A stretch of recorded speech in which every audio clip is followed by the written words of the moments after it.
उस तबाही वाले दिन इंसानों की दुनिया में आसमान से अनगिनत अजीबोगरीब काले पत्थर आ गिरे। इससे पहले कि कोई समझ पाता कि ये क्या चीज है, अथॉरिटीज ने हर पत्थर के चारों तरफ बैरियर खड़े कर दिए। लेकिन डिजास्टर बीस्ट नाम के खूंखार मॉन्स्टर्स ने उन बैरियर्स को तोड़कर हमला बोल दिया, जिससे इंसानों की सारी तैयारियां धरी की धरी रह गईं। उस नरसंहार के दौरान छोटे टेन्मा ने अपनी आंखों के सामने एक बख्तरबंद मॉन्स्टर को अपने बाप को मारते देखा। उसकी माँ उसे गोद में उठाकर मॉन्स्टर्स से भरी खौफनाक सड़कों पर जान बचाकर भागने लगी, लेकिन नीली लपटों वाला वो हैवान बिना रुके उनका पीछा करता रहा। माँ ने इत्सुकी को बचाने के लिए एक चक्रव्यूह वाले बैरियर में छिपा दिया, जबकि कई मॉन्स्टर्स ने उन्हें घेर लिया। हिम्मत टूटने पर वो उसके पास गिर पड़ी और आखिरी सांसें गिनते हुए उसे भाग जाने को कहा। उनकी वो चीखें आज भी उसके दिमाग में गूंजती रहती हैं। वर्षों बाद स्कूल के आउटडोर अवेकनिंग सेरेमनी के दौरान एक गुलाबी बालों वाली क्लासमेट ने इत्सुकी को खोया खोया पाया। उसने उसकी बात को टाल दिया, भले ही बचपन का वो दुस्वप्न आज भी उसके दिमाग पर हावी था। उसके इस तरह अलर्ट रहने से हैरान होकर लड़की ने पूछा कि हमेशा सोने वाला बंदा आज इतना चौकन्ना क्यों है।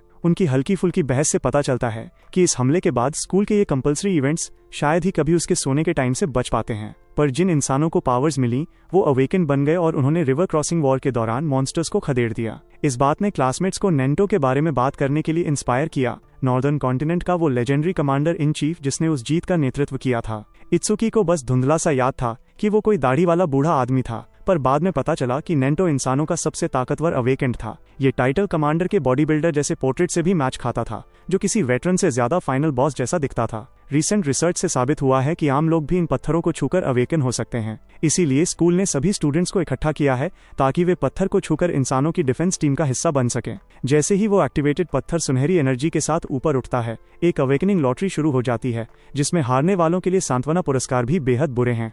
एक्साइटेड स्टूडेंट्स दमदार जॉब्स और गिफ्ट्स पाने की दुआ कर रहे हैं और इस सुपरनैचुरल किस्मत को दुनिया का सबसे लाउड गाचा पुल मान रहे हैं। इत्सुकी का चश्मदीद क्लासमेट उससे पूछता है कि क्या उसके पास खुद अवेकन होने का कोई चांस है।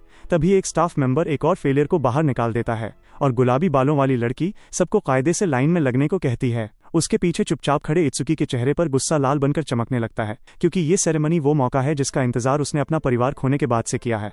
एक और कैंडिडेट अवेकन होने में फेल हो जाता है और सुपरवाइजिंग एग्जामिनर बिना किसी ढोंग के उसे बाहर का रास्ता दिखा देता है।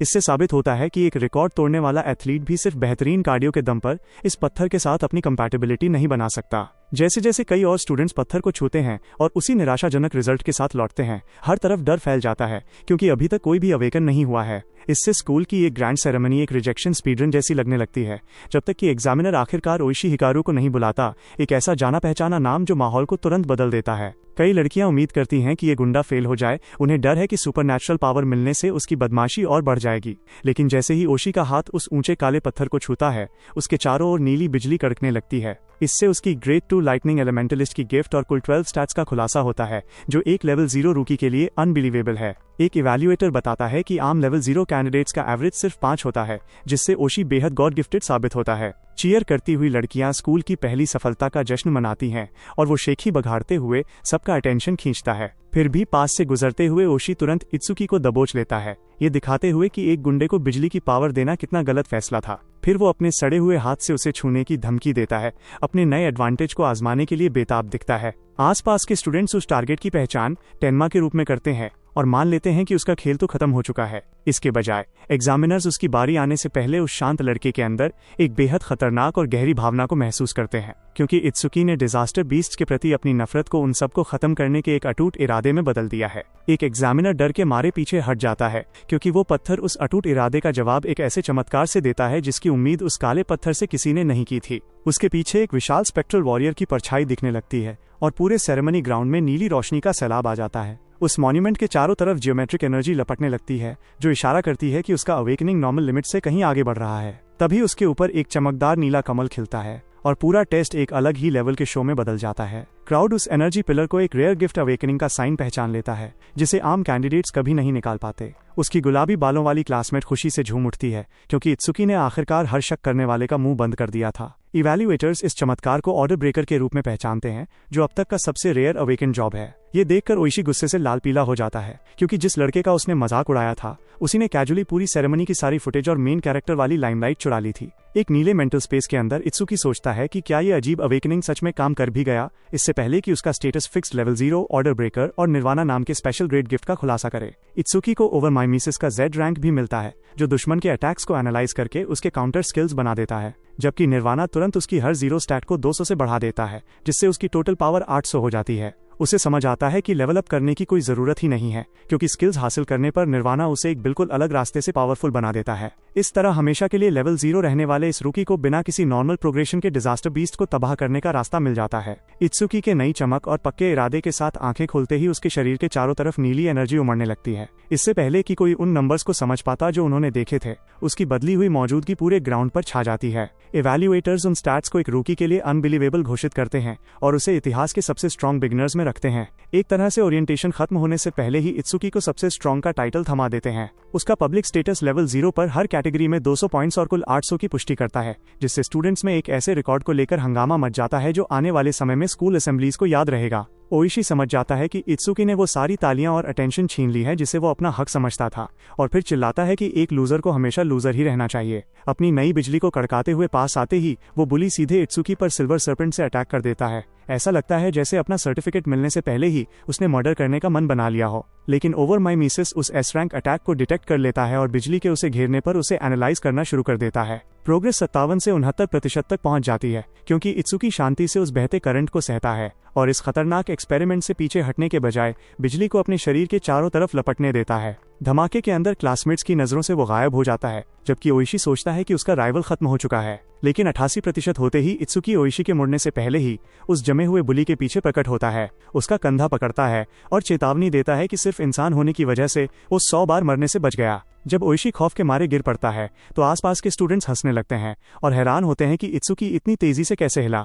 जैसे ही एनालिसिस 99% तक पहुंचती है और यह रूकी नोट करता है कि S रैंक टेक्निक्स हैरानी की हद तक तेजी से प्रोसेस होती हैं। कंप्लीट होते ही उसे थंडर ब्रेकर मिल जाता है, जो इत्सुकी को ओरिजिनल अटैकर से भी ज्यादा चमकदार बिजली में लपेट देता है। यह नई चमक आसपास के हर इंसान को हैरान कर देती है, जिसमें एक स्टूडेंट तो इस बात के लिए शुक्रगुजार है कि वो डेस्टिनी डे के लिए सनग्लासेस साथ लाया था। एनालिसिस खत्म होते ही इत्सुकी को वापस मेंटल स्पेस में खींच लिया जाता है, जिससे सिल्वर सर्पेंट का मिलना कंफर्म हो जाता है। थंडर ब्रेकर उसे S रैंक बिजली एब्जॉर्ब करने, स्पीड के लिए उसे रिलीज करने और परमानेंट एजिलिटी हासिल करने देता है। उसके शरीर में वो चुराई हुई काउंटर स्किल सेटल होते ही एक गोल इलेक्ट्रिक फील्ड उसके चारों ओर फैल जाती है, जबकि ओइशी इस बात पर भड़कता है कि इत्सुकी की बिजली उससे ज्यादा चमकदार कैसे है और पूछने लगता है कि उसने ये सब कैसे सीखा। निर्वाणा उसकी हर स्टेट में 10 पॉइंट्स और जोड़ देता है, जिससे इत्सुकी का टोटल 800 से बढ़कर 840 हो जाता है। लेकिन बिना किसी चेतावनी के साफ आसमान में अंधेरा छा जाता है, जो उसकी इम्पॉसिबल ग्रोथ पर भीड़ की बहस को बीच में ही रोक देता है। तूफानी बादलों के बीच से एक और काला मॉन्यूमेंट नीचे आता है, जो स्कूल की सेरेमनी को एक इमरजेंसी हमले में बदल देता है।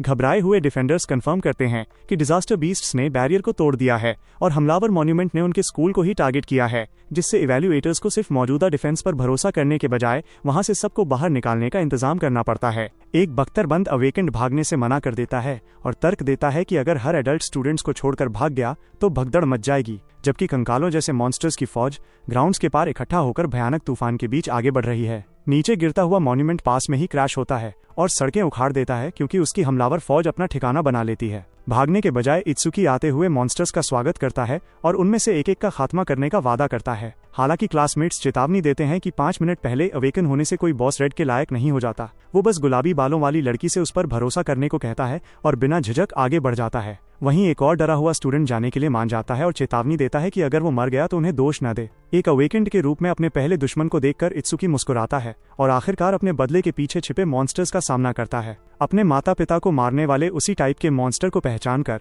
वो उनसे मिलने को बहुत खुशकिस्मत मानता है। ओवर माइमिसिस जब डबल डिफेंस और C रैंक बोनफायर वाले लेवल 8 स्केलेटन सोल्जर को पहचानता है तो इत्सुकी फैसला करता है कि ये बैटलफील्ड अपनी नई हासिल की गई थंडर ब्रेकर को फुल पावर पर टेस्ट करने के लिए परफेक्ट है। स्केलेटन सोल्जर अपना डिफेंस तैयार कर पाए उससे पहले ही वो नीली बिजली के साथ आगे लपकता है। किसी और को पास में न मरने देने के इरादे से उसकी चार्ज्ड मुक्की मॉन्स्टर की तरफ बढ़ती है और उसके पलटवार करने से पहले ही एक ही झटके में उसके बख्तरबंद सीने को चीर देती है। फिर इम्पैक्ट की बची हुई ताकत से वो पूरा क्रीचर उड़कर स्कूल की बिल्डिंग में जा गिरता है। देखने वाले घूरते रह जाते हैं क्योंकि एक बिल्कुल नया लेवल 0 अवेकेंड अभी लेवल 8 बीस्ट को कैंपस के पार फेंक चुका था। हालांकि वेटरन डिफेंडर्स चेतावनी देते हैं कि उसका डबल डिफेंस और जलती हुई तकनीकें अभी भी जीत को मुश्किल बनाती हैं, क्योंकि स्केलेटन सोल्जर के चारों ओर आग भड़क उठती है और जो भी चीज उसे छूती है उसे राख करने का वादा करती है। सिया और बाकी स्टूडेंट्स पैनिक करने लगते हैं, जबकि ओइशी मजाक उड़ाते हुए इत्सुकी को बॉनफायर में कूदने के लिए बेवकूफ कहता है, लेकिन वो लपटें ओवरमाइमेसिस के एनालिसिस को और तेज कर देती हैं, क्योंकि लगातार पड़ते हमले उसकी प्रोग्रेस को बढ़ाते रहते हैं।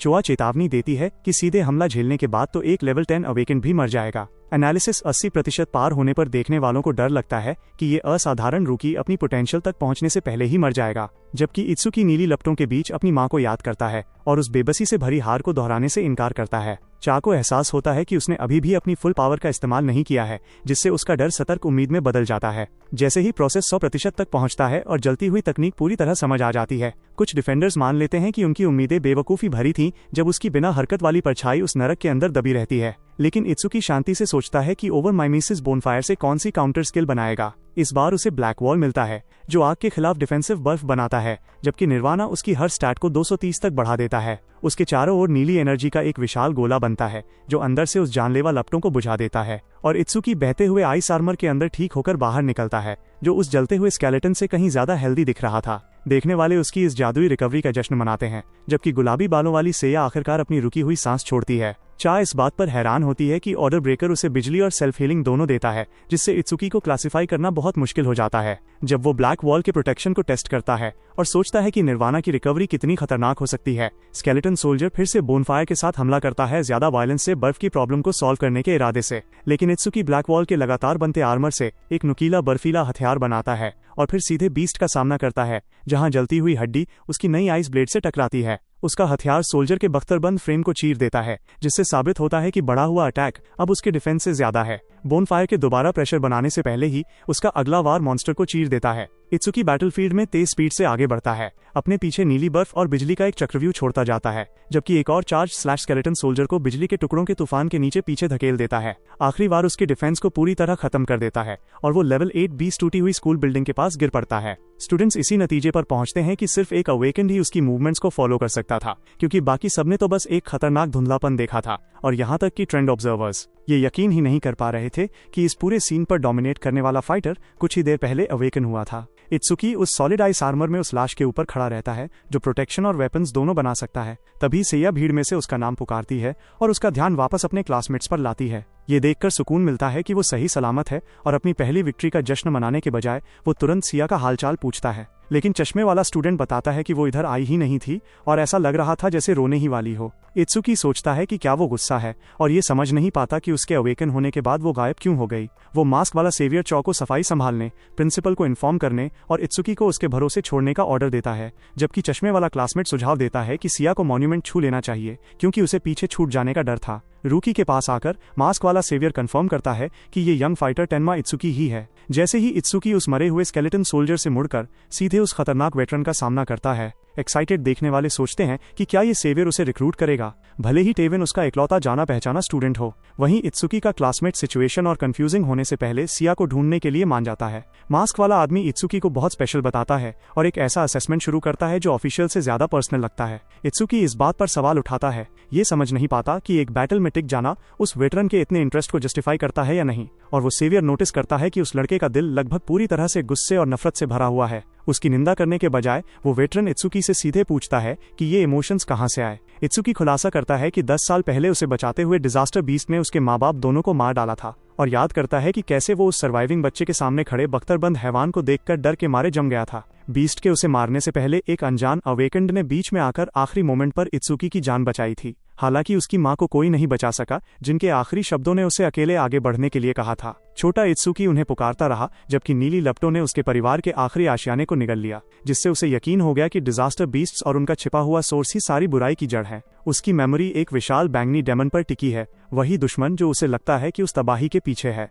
और उसने उसी दिन कसम खाई थी कि वो इस डेमन को उसकी पूरी प्रजाति के साथ खत्म कर देगा। अब भी उस कसम को याद करते हुए इत्सुकी कांपने लगता है, क्योंकि बचपन का वो दर्द उसके कंट्रोल को तोड़ देता है, जबकि मास्क वाला सेवियर नोटिस करता है कि लगभग सब कुछ नफरत में जल जाने के बावजूद आंख से आंसू बह रहे हैं। इत्सुकी बताता है कि अपनी मां की मौत देखने के बाद से उसकी दाहिनी आंख अपने आप रोने लगती है, जिससे वो वेटरन उसे मेंटरशिप और उसके बदले के लिए सैल्वेशन लीग में एंट्री का ऑफर देता है। वो समझाता है कि 5 कॉन्टिनेंटल सरकारों ने पूरी दुनिया में सिस्टमैटिकली डिजास्टर बीस्ट से लड़ने के लिए इस लीग को बनाया है, जहां सेवियर्स कहे जाने वाले मेंबर्स को ट्रेनिंग ग्राउंड्स, पावरफुल वेपन्स और मोटा मंथली सैलरी पैकेज मिलता है। इन फायदों की एक क्रूर कीमत भी है, क्योंकि सेवियर्स को इंसानों की फ्रंट लाइंस पर मॉन्स्टर्स से लगातार लड़ना पड़ता है। लेकिन इत्सुकी सैलरी को खारिज कर देता है, क्योंकि पैसा कभी उसके अवेकनिंग का मकसद था ही नहीं। मायने ये रखता है कि उसे डिजास्टर बीस्ट से सीधे लड़ने का हक मिले, इसलिए वो इस गोल को एक्सेप्ट कर लेता है। मेंटर समझाता है कि फरवरी के नेशनल सैल्वेशन लीग टूर्नामेंट में 10,000 कॉम्पिटिटर्स आते हैं, लेकिन सिर्फ 100 ही क्वालिफाई कर पाते हैं। इत्सुकी किसी समझदारी भरे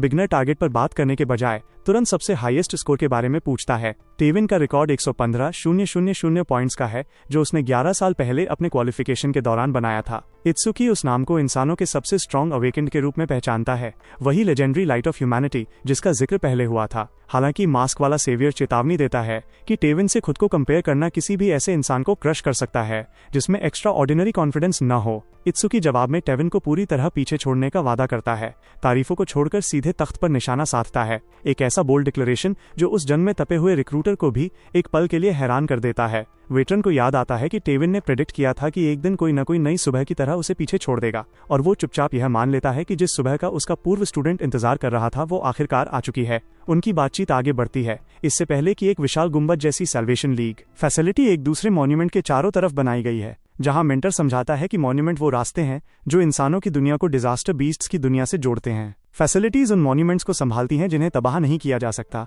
और कंट्रोल्ड बैरियर्स बनाए रखते हुए बाहर निकलते मॉन्स्टर्स का लगातार सफाया करती रहती हैं। और इन खतरनाक ट्रेनिंग एनवायरनमेंट्स को स्टेजेस कहा जाता है। दुश्मन की ताकत का कोई भरोसा ना होने के बावजूद आने वाले लेवल 10 स्टेज का रूकी डेथ रेट सबसे ज्यादा है, जिसकी वजह से इसे रूकी ग्रेवयार्ड का कूल निकनेम मिला है। वहीं एक रिकॉर्ड बोर्ड दिखाता है कि टेविन ने एक बार इसे 3 मिनट 17 सेकंड में क्लियर कर दिया था। मास्क वाला सेवियर इत्सुकी को 3 मिनट का टाइम देता है, एक ऐसा चैलेंज जो सिर्फ तुजीन के स्टैंडर्ड्स के हिसाब से थोड़ा सही लगता है, और वादा करता है कि अगर वो उस लिमिट में क्लियर कर लेता है तो वो इस रूकी को अपना स्टूडेंट मान लेगा। रिसेप्शन पर लोग इत्सुकी को उस मशहूर सेवियर के साथ चलते हुए अफवाहों वाले लेवल 0 रूकी के रूप में पहचान लेते हैं। वहीं इत्सुकी उस वेटरन के रसूख को नोटिस करता है, लेकिन उसका पूरा फोकस सामने खड़े चैलेंज पर रहता है। एक वार्निंग डिस्प्ले कंफर्म करता है कि इस स्टेज में लेवल 10 के आसपास के 10 डिजास्टर बीस्ट्स हैं, जिनमें स्केलेटन सोल्जर्स भी शामिल हैं। इसलिए आसपास के लोग मान लेते हैं कि इस बेपरवाह रूकी के साथ कोई हाई लेवल अवेकेंड जरूर होगा, भले ही उन्हें कोई वॉलंटियर करता हुआ ना दिखे। इत्सुकी रिसेप्शनिस्ट के पास जाता है और बिना किसी सपोर्ट के स्टेज में एंट्री की मांग करता है, फिर जवाब देता है कि वो इकलौता चैलेंजर है जिससे पूरे कमरे में उसकी सर्वाइवल उम्मीदें तुरंत गिर जाती हैं। हैरान रिसेप्शनिस्ट चुपचाप उसे देखती है, शायद किसी बड़े सुपरवाइजर के वहां आने का इंतजार करती है, और फिर वार्निंग देती है कि ये एक खतरनाक स्टेज है और उसका ये मजाक उसकी जान ले सकता है। देखने वाले हंसते हैं, ये सोचते हुए कि ये घमंडी रूकी किसी के समझाते ही पीछे हट जाएगा, लेकिन इत्सुकी साफ करता है कि वो सिर्फ स्टेज को चैलेंज करने आया है और उसका उस लड़की में कोई रोमांटिक इंटरेस्ट नहीं है। शर्मिंदा होकर रिसेप्शनिस्ट अपना कॉन्टैक्ट नंबर ऑफर करती है और अपनी जान दांव पर लगाने से पहले उसे वहां से जाने को कहती है, लेकिन इत्सुकी इस गलतफहमी को दरकिनार करता है और ऑथराइजेशन मांगता है, क्योंकि पेपर वर्क ही इंसानों का सबसे बड़ा बैरियर बना हुआ है। वो आखिरकार मान जाती है और चेतावनी देती है कि अगर ये सोलो अटेम्प्ट गलत साबित हुआ तो वो उसे दोष न दे। वहीं जलन से भरे बाकी लोग रूकी के डेथ जोन में जाने से ज्यादा उस रिसेप्शनिस्ट के नंबर पर ध्यान देते हैं। एक देखने वाला शर्त लगाता है कि इत्सुकी स्टार्ट होने के 1 मिनट के अंदर ही भागकर बाहर आ जाएगा। हालांकि बाकी मानते हैं कि उसके स्पेशल ग्रेड गिफ्ट की वजह से थोड़ा चांस तो है,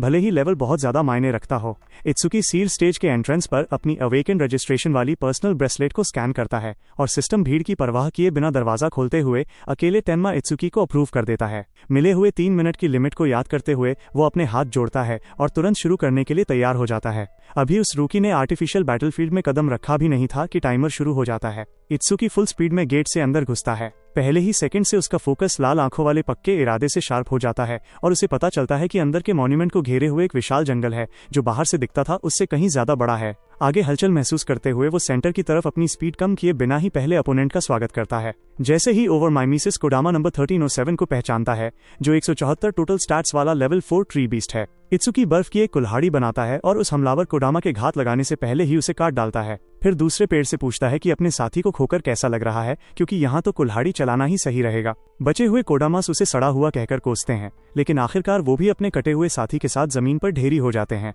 दूसरी तरफ इजुमी नेंटो समझाता है कि इत्सुकी के इस बोल्ड वादे के बाद उसने वही स्टेज चुना जो टूजिन ने पहली बार चैलेंज किया था। चा तर्क देती है कि टेविन को पीछे छोड़ने के लिए सिर्फ ताकतवर बनने के बजाय इंसानी लिमिट से पार जाना पड़ सकता है। वो याद करती है कि कैसे वो उसके सामने लेवल 97 के डिजास्टर बीस्ट को झटके में मारने से पहले कितना दयालु दिख रहा था। उस बैटल के दौरान तुजीन की ठंडी और अकेली आंखें इंसान से ज्यादा एक भगवान जैसी लग रही थीं, और उसकी खौफनाक ताकत ऐसी थी जैसे उसी बैटलफील्ड पर आर्म फाइटर्स के बीच कोई भगवान चल रहा हो। नेंटो मानता है कि इत्सुकी के पास भी वैसी ही पोटेंशियल है। हालांकि टेविन के सामने वो अभी भी एक बिना तराशा हुआ हीरा है। वो टेविन जैसे सेवियर को भगवान और नफरत से भरे इत्सुकी को उसका खौफनाक शैतानी पहलू। स्टेज के अंदर कमजोर बीस्ट्स ओवरमाइमेसिस को ट्रिगर करने में नाकाम रहते हैं, क्योंकि उनके पास कोई काम की स्किल्स नहीं होती। लेकिन जंगल में लाल आंखों वाले कई कोडामास इकट्ठा हो जाते हैं, जो इशारा करते हैं कि उनके बीच कुछ और भी खतरनाक छिपा हुआ है। इत्सुकी अपनी स्पीड कम किए बिना एक और हमलावर को काट फेंकता है, रास्ते में बिखरी हुई लकड़ी और बर्फ छोड़ता हुआ। तभी वो एक हारे हुए ट्री बीस्ट को दोबारा हिलते हुए नोटिस करता है और समझ जाता है कि असली चैलेंज आखिरकार आ चुका है। चूंकि एक नॉर्मल लेवल 10 की ताकत रुकी ग्रेवयार्ड के खौफ को जस्टिफाई नहीं कर सकती, इसलिए वो इसके छिपे हुए मैकेनिक की तलाश करता है। ओवरमाइमेसिस तुरंत बी रैंक सेल्फ रिजेनरेशन को डिटेक्ट कर लेता है और इस नई एबिलिटी को एनालाइज करना शुरू कर देता है। प्रोग्रेस 5% से शुरू होती है, जबकि इत्सुकी स्टडी करता है कि वो क्रीचर कितनी पूरी तरह से रिकवर कर सकता है। वो अगले वार से बाल बाल बचता है, क्योंकि रीजनरेटेड बॉडी उम्मीद से ज्यादा तेजी से वापस आ जाती है। यहाँ तक कि उसका आधा सिर काट देने से भी कोई फायदा नहीं होता, क्योंकि कटी हुई लकड़ी के नीचे गिरने से पहले ही जख्म भर जाता है, जिससे रीजनरेटेड कोडामा नंबर 520 सामने आता है, जो एनहांस्ड हीलिंग और 450 टोटल स्टैट्स वाला लेवल 10 का बीस्ट है। इत्सुकी ब्लैक वॉल को एक्टिवेट करता है और उस रीजनरेटिंग मॉन्स्टर के करीब पहुंचने से पहले नया आइस आर्मर बना लेता है। हालांकि उसका सिर फाड़ देने से भी डैमेज गायब होने से पहले एनालिसिस सिर्फ 17% तक ही पहुंच पाता है। बार बार किए गए स्लैश प्रोग्रेस को 19 और 21% तक धकेलते हैं, जबकि कोडामा लगातार खुद को रिफॉर्म करता रहता है। उसकी चमकती आंखें हर टूटी हुई परत के पीछे से ऐसे वापस आती हैं जैसे मौत अनसब्सक्राइब का बटन दबाना ही भूल रही हो।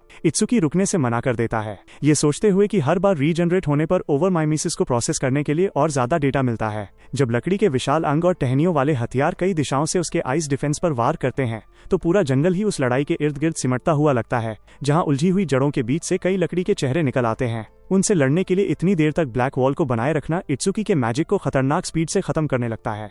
वो सुनहरी टहनियों के बीच मूव करता रहता है, सर्वाइवल और एनालिसिस के बीच एक सही बैलेंस ढूंढता हुआ। तभी वो नोटिस करता है कि हर रीजनरेशन प्रोग्रेस को तेज कर रही है, जिससे वो अमर दुश्मन खुद ही एक ट्यूटोरियल लूप में बदल जाता है। इत्सुकी ब्लैक वॉल को कैंसिल करता है, मैजिक बचाता है और दूर से अटैक्स को चकमा देने के लिए थंडर ब्रेकर का इस्तेमाल करता है। लेकिन 3 मिनट के चैलेंज की टाइम लिमिट पास आने तक एनालिसिस सिर्फ 75% प्रोग्रेस तक ही पहुंच पाता है। वो डेटा को और भी तेजी से निकालने के लिए अटैक और रीजनरेशन दोनों को दबाकर एक साथ दोनों स्किल्स को फिर से एक्टिवेट कर देता है, यह जानते हुए भी कि पूरा होने से पहले मैजिक 0 होने पर वो बिना किसी काम के डिफेंस के फंस सकता है। उस जानलेवा रिस्क को उठाने के बावजूद प्रेशर बढ़ने पर ओवरमाइमेसिस सिर्फ 85% तक ही पहुंच पाता है, जबकि बिजली और बर्फ एक और थका देने वाली फाइट में उस रीजनरेटेड कोडामा को चीरती रहती हैं। इत्सुकी उस क्रीचर के चमकते चेहरे में घूरता है, बचे हुए सेकंड्स में हार मानने या पीछे हटने से साफ मना कर देता है। जब एनालिसिस पूरा होने से ठीक पहले उसकी मैजिक रिजर्व आखिरकार खत्म होने की कगार पर पहुंचती है, तो उसके मुंह से एक फ्रस्ट्रेट करने वाली गाली निकलती है और 99% पर उसका मैजिक पूरी तरह खत्म हो जाता है, जबकि वो ठीक हुआ दुश्मन अब भी खड़ा है। तभी उसे याद आता है कि ओवरमाइमेसिस तो कोई मैजिक कंज्यूम ही नहीं करता, जिससे सब कुछ खत्म होने के बाद भी एनालिसिस पूरा हो जाता है। सेल्फ रिजेनरेशन से उसे लोटस बर्स्ट मिलता है, एक ऐसा एक्सप्लोसिव एरिया अटैक जिसकी पावर कंज्यूम हुए मैजिक के साथ बढ़ती है, जबकि निर्वाणा हर स्टैट में 20 पॉइंट्स और देकर उसे पूरी तरह से हील कर देता है और उसके खत्म हुए रिजर्व को रीस्टोर कर देता है। वो रीजनरेटेड कोडामा को उसके छोटे से एडवांटेज का फायदा उठाने देने से पहले ही सीधे लोटस बर्स्ट को एक्टिवेट कर देता है। अपने दोनों हाथों को पास लाता है, जैसे आसपास की जड़ों के बीच कंसंट्रेटेड पावर इकट्ठा हो रही हो। एक जलती हुई कमल के आकार का धमाका उस रीजनरेटिंग बीस्ट को निगल लेता है, उसके हर रिकवरी साइकिल को एक साथ खत्म कर देता है और वो ब्लास्ट जंगल को चीरता हुआ जलते हुए मलबे को उसके सेंटर से बहुत दूर तक बिखेर देता है। इत्सुकी इस नई तकनीक को काम चलाने लायक बताता है, शायद किसी गड्ढे के अंदर से दिया गया अब तक का सबसे शांत रिव्यू। अपने 1/3 मैजिक का इस्तेमाल करके उसने इतनी पावर बना ली जो कमजोर मॉन्स्टर्स के खिलाफ आगे की लड़ाइयों को आसान बना दे, लेकिन बाकी बचे दुश्मनों का शिकार जारी रखने से पहले एक अचानक हुए सिस्टम रिस्पॉन्स का ध्यान उसकी तरफ जाता है। बाहर का डिस्प्ले दिखाता है कि सिर्फ 2 मिनट और 9 सेकंड का टाइम ही यूज हुआ है, जबकि उसका चैलेंज अभी भी एक्टिव है। नेंटो को शक है कि इत्सुकी हारेगा, लेकिन फिर भी वो 3 मिनट से कम में क्लियर करने को लगभग नामुमकिन मानता है। तभी फैसिलिटी तुरंत एक नए रिकॉर्ड की घोषणा करती है, जो बेदर्दी से उस प्रेडिक्शन को बिल्कुल सही टाइमिंग पर काट देती है, और चा बस टकटकी लगाए ये मानने पर मजबूर हो जाती है कि उस रूकी ने किसी न किसी तरह पूरा स्टेज क्लियर कर दिया है। इत्सुकी 2 मिनट 14 सेकंड में फिनिश करता है। 46 सेकंड बाकी रहते ही वादे के टाइम को बीट कर देता है। टेविन के 3 मिनट 17 सेकंड के रिकॉर्ड को टॉप से हटा देता है और डिनर से पहले ही इंसानों के सबसे स्ट्रांग बंदे को नीचे ढकेल देता है। हैरान देखने वाले आखिरकार समझ जाते हैं कि ग्रीन लाइट का मतलब कामयाबी है, भले ही हर हारा हुआ 20 लेवल 10 के आसपास का क्यों न रहा हो। जब इत्सुकी खून से लथपथ लेकिन मुस्कुराते हुए नेंटो के पास लौटता है और पूछता है कि क्या उसे ऑफिशियली वादा किया हुआ गाइडेंस मिल सकता है, तो वो मास्क वाले सेवियर को टीचर कहकर संबोधित करता है और उनके नए रिश्ते पर मुहर लगा देता है। नेंटो अपने स्टूडेंट का वेलकम करता है, जबकि चा चुपचाप सोचती है कि क्या उसके पापा सच में खुश हैं। भीड़ इजुमी नेंटो को पहचान लेती है और मान लेती है कि उनकी मेंटरशिप से ही समझ आता है कि इत्सुकी ने टेविन का रिकॉर्ड कैसे तोड़ा। इससे पहले कि रिसेप्शनिस्ट एक सजाया हुआ रिवॉर्ड बॉक्स पेश करे और अपने पहले के बेरुखे बिहेवियर के लिए माफी मांगे, इत्सुकी उसका शुक्रिया अदा करता है और कहता है कि उसकी एंट्री रोकने की कोशिश से साबित हुआ कि उसे एक बेपरवाह अजनबी की फिक्र थी, जिससे घबराई हुई रिसेप्शनिस्ट किसी भी फिक्र से इनकार करती है, लेकिन अपने रिएक्शन को छुपाने में बुरी तरह फेल हो जाती है। चा बीच में आकर टेन्मा से कहती है कि वे निकल रहे हैं और इस तरह इस अनजाने रोमांटिक साइड क्वेस्ट को वहीं खत्म कर देती है। नेंटो अपने स्टूडेंट को चेतावनी देता है कि वो घमंडी न बने और कहता है कि ये स्टेज तो बहुत आसान था, इसलिए इत्सुकी को एडवांस्ड स्टेजेस को चैलेंज करना शुरू कर देना चाहिए, जहां डिफिकल्टी उसकी एक्स्ट्रा ऑर्डिनरी एबिलिटीज से मैच करे। उनकी वॉक के दौरान चा समझाती है कि सिर्फ लेवल से ये तय नहीं होता कि डिजास्टर बीस्ट्स कितने खतरनाक बन जाते हैं, क्योंकि बिना दिमाग वाली सिर्फ इंस्टिंक्ट पर चलने वाली प्रजातियां चाहे जितनी भी खुखार दिखें, फिर भी काफी हद तक प्रेडिक्टेबल रहती हैं, जबकि इंसानों जितनी या उससे ज्यादा बुद्धि रखने वाली प्रजातियां आम बीस्ट से कहीं ज्यादा मुसीबत खड़ी करती हैं। अवेकेंड इंसान और डिजास्टर बीस्ट्स बुनियादी तौर पर एक जैसे क्रीचर्स हैं, भले ही उनकी जॉब्स अलग अलग सिस्टम से डेवलप होती हैं और एडवांस्ड स्टेजेस में कई गुना ताकतवर इंटेलिजेंट मॉन्स्टर्स होते हैं, खासकर नॉर्थ डिस्ट्रिक्ट 4 में। इत्सुकी पूछता है कि क्या ऐसे इंटेलिजेंट बीस्ट्स को दर्द महसूस होता है, जिससे साफ पता चलता है कि उसका बदले से भरा दिमाग कहाँ चला गया था, जबकि चा उसके पीछे के खौफनाक ऑरा से पीछे हटती है और सोचती है कि उसका क्या प्लान है। पास के अवेकेंड फुसफुसाते हैं कि नॉर्थ डिस्ट्रिक्ट 4 किनेसिता रियाजी का इलाका है, जिसके स्टेज चैलेंजर्स अक्सर गायब हो जाते हैं। वे उसे खुद को राजा मानने वाला बंदा बताते हैं और कहीं और गॉसिप करने वाले बेपरवाह लोगों को चुप करा देते हैं। दूसरी तरफ गवर्नर का बेटा और नॉर्थ डिस्ट्रिक्ट 4 का बेताज बादशाह वाइन के साथ ऐश कर रहा होता है और अपने अटेंडेंट से कहता है कि वो जब चाहेगा तब जाएगा, क्योंकि हर लोकल स्टेज उसके कंट्रोल में है। वो आगे जोड़ता है कि इंतजार करना आम लोगों का काम है। 5 शब्दों में उस आदमी की पूरी पर्सनालिटी समेट देता है। बाहर आके इत्सुकी उस सजे हुए रिवॉर्ड बॉक्स को खोलता है और अंदर मौजूद उस अनजान हरे क्रिस्टल को चेक करता है। जब नेंटो और चा उस स्टेज ड्रॉप को समझाने के लिए एक पेड़ के नीचे बैठते हैं, तो नेंटो पूछता है कि क्या इत्सुकी ने पहले कभी कर्मा स्टोन देखा है, और उसे उम्मीद के मुताबिक वही कोरा जवाब मिलता है। फिर वो नॉर्मल स्टेज ड्रॉप से इसकी तुलना करता है और उनके बीच एक इंपॉर्टेंट फर्क बताता है। इत्सुकी क्रिस्टल के हरे रंग को पहचानता है, इस बात से अनजान कि ये इसे इंटरमीडिएट ग्रेड स्टोन बनाता है। चा इसे इंटरमीडिएट कार्मा स्टोन नाम देती है, जिससे वो लेवल 0 रूकी पूरी डिटेल में एक्सप्लेनेशन की डिमांड करता है। वो समझाती है कि कर्मा इस दुनिया का EXP पॉइंट्स जैसा ही है जो जिंदा फाइटर्स के मरने पर रिलीज होता है, और कार्मा स्टोन तब बनता है जब वो गायब चीज किसी और में जाने के बजाय जमकर पत्थर बन जाती है। इन पत्थरों को एब्जॉर्ब करने से लेवल बढ़ सकता है, हालांकि नॉर्मल कंडीशंस में कार्मा स्टोन्स अपने आप नहीं बनने चाहिए। चा उस क्रिस्टल को देखती है और समझ जाती है कि इसका होना सीधे इत्सुकी के फिक्स्ड लेवल से जुड़ा होना चाहिए। वहीं नेंटो उसकी बात पर अपनी सिंपल लाइन से मुहर लगा देता है, जो आमतौर पर सब कुछ सॉल्व कर देती है। Level up. चा को बात समझ में आ जाती है कि इत्सुकी के हराए हुए दुश्मनों ने अपना EXP पीछे क्यों छोड़ा, क्योंकि वो नॉर्मल तरीके से कर्मा एब्जॉर्ब नहीं कर सकता, इसलिए वो उसे गायब होने देने के बजाय जमने पर मजबूर कर देता है। इसके उलट स्कूल के हमलावरों ने कोई पत्थर नहीं छोड़ा था, क्योंकि बाकी अवेकेंड लोगों ने उनके रिलीज हुए कार्मा को एब्जॉर्ब कर लिया था, जबकि इस बंद स्टेज में कोई और ऑप्शन ही नहीं था। इसलिए सारी एनर्जी जमकर एक कार्मा स्टोन बन गई। चा अब ये सोचकर परेशान है कि जब नॉर्मल तरीके से लेवल अप होना नामुमकिन है, तो इत्सुकी अपनी स्टैट्स बढ़ाता कैसे है। लेकिन नेंटो उसकी छिपी हुई गिफ्ट के बारे में पूछता है और इत्सुकी ओवरमाइमेसिस का खुलासा करने के बजाय माफी मांग लेता है। उसके टीचर उसे इस स्टोन को रखने या बेचने की इजाजत देते हैं और फिर होने वाली 5 कॉन्टिनेंट्स कमांडर मीटिंग की न्यूज देते हैं। वे अपने रिश्ते और गिफ्ट को सीक्रेट रखने का ऑर्डर देते हैं, साथ ही अपने लौटने तक 6 एडवांस स्टेजेस क्लियर करने का टारगेट देते हैं। इत्सुकी बिना टाइम वेस्ट किए अगले फेज में जाने के लिए टीचर की हर शर्त मान लेता है। नॉर्थ डिस्ट्रिक्ट 4 के एग्जीक्यूशन ग्राउंड पर अवेकेंड लोग तब प्रोटेस्ट करने लगते हैं जब किनेसिटा के गुंडे रिजर्व स्टेज के एंट्रेंस को ब्लॉक कर देते हैं, लेकिन एक पीले बालों वाला गार्ड उन्हें खारिज कर देता है, पैसों की डिमांड करता है और फैमिली के दबदबे को मानने से इनकार करने वालों को धमकाता है। तभी इस बहस के बीच पीछे से लाल आंखों वाली एक विशाल परछाई सामने आती है, जो अपनी खौफनाक प्रेजेंस से भीड़ को चुप करा देती है। फिर अपने पसंदीदा तरीके से बात निपटाते हुए वो बिना किसी इंट्रो के एक प्रोटेस्टर को सीधा घुसा जड़ देता है। किनेसिटा का गुंडा उस नए ताकतवर बंदे पर वार करता है, ये सोचकर कि उसकी ताकत इस जमीनी विवाद को सुलझा देगी, लेकिन पीले बालों वाला गार्ड ही उल्टा पीछे जा गिरता है, क्योंकि उसे पता चलता है कि सामने वाले के पास उससे कहीं बेहतर स्टैट्स हैं। जब उसकी बी रैंक अर्थस्पाइन तकनीक उस हट्टे कट्टे फाइटर का कुछ नहीं बिगाड़ पाती तो वो पैनिक करने लगता है। वहीं बेफिक्र खड़ा वो बंदा कहता है कि इस अटैकिंग मूव से उसे दर्द तो छोड़ो, खुजली तक नहीं हुई। देखने वाले बताते हैं कि अर्थस्पाइन किसी भी चीज को चीर सकता है,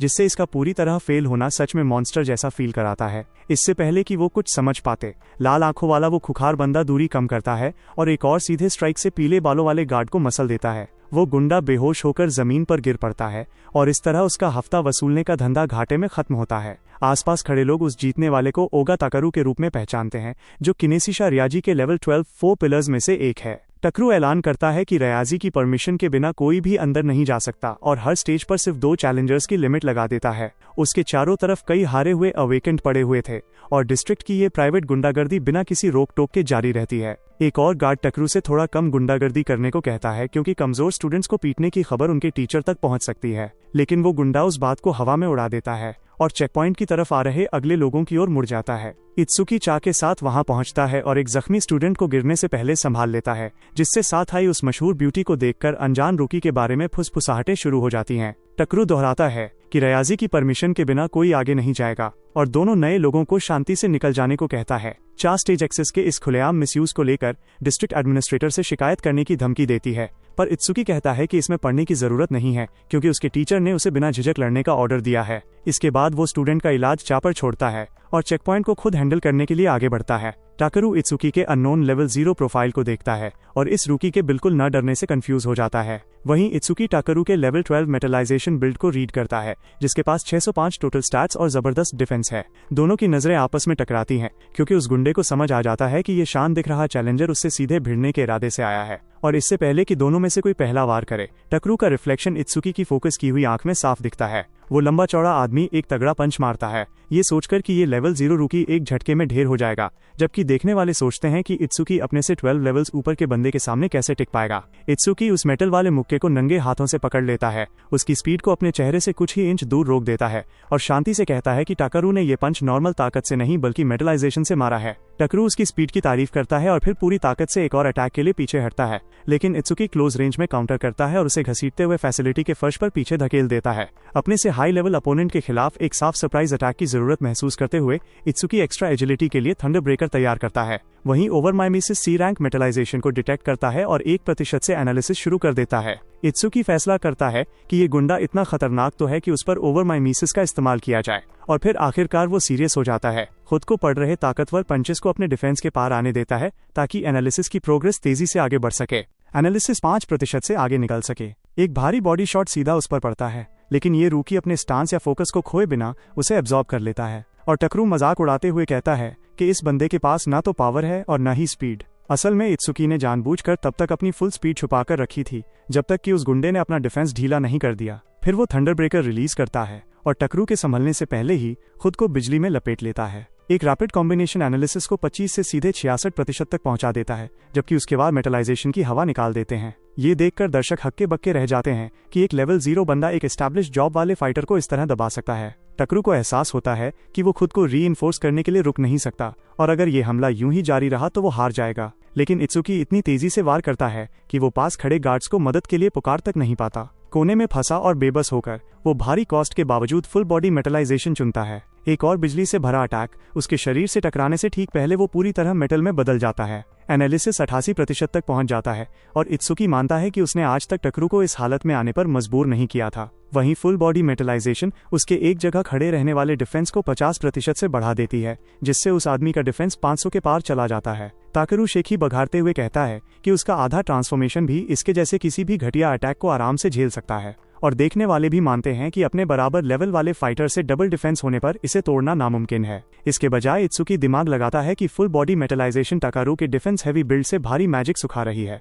उसकी ये इनसाइट देखकर वो गुंडा दंग रह जाता है, क्योंकि किसी रूकी का दिमाग इतना शार्प नहीं हो सकता। पूरी मैजिक खत्म होने का इंतजार किए बिना इत्सुकी एनालिसिस पूरा करता है और फाइट को तुरंत खत्म करने का वादा करता है, जो एक और नीला कमल खिलते हुए देखती है और समझ जाती है कि उसके पापा का स्टूडेंट एक बार फिर से ग्रो करने वाला है। आसपास खड़े लोग सवाल उठाते हैं कि एक मासूम सा दिखने वाला कमल टकरू के लगभग अटूट मेटल डिफेंस को कैसे हरा सकता है, लेकिन मेटलाइजेशन से उसे क्लियर ऑर्ब मिलता है, एक धीमा परफेक्ट गोला जो सीधे डिफेंस को चीरता हुआ निकल जाता है। इत्सुकी नोट करता है कि इसकी 1 मीटर प्रति सेकंड की स्पीड हिलने डुलने वाले किसी भी बंदे के सामने कुछ नहीं है, लेकिन एक जगह जमे हुए टाकरू के लिए ये काल है, जिसका एब्सोल्यूट डिफेंस इस अटैक के सामने बिल्कुल बेकार हो जाता है, जिसे बनाया ही डिफेंस को इग्नोर करने के लिए गया है। निर्वाणा उसकी हर स्टैट में 10 पॉइंट्स और जोड़ देता है, जिससे इत्सुकी की टोटल पावर 1040 हो जाती है, जबकि उसके खुले हाथ के पास नीली रिंग से घिरा एक डार्क गोलाकार प्रोजेक्टाइल बनने लगता है। वो क्लियर ऑर्बी को एक्टिवेट करता है और जमीन में धंसे उस गुंडे से बड़े प्यार से कहता है कि इस आते हुए गोले को डॉज करके दिखाए,